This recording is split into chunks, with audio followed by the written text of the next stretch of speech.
रखत्या रानातून थोड पुढे जाऊ गड्या, पाऊल थकलं नाही गड्या, पाऊल थकलं नाही.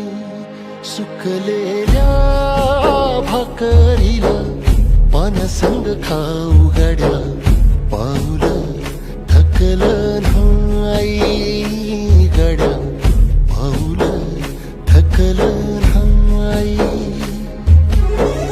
झालो बरबाद जरी बसला घाव उरी, कलेची आग सार जाळून बी जाईना.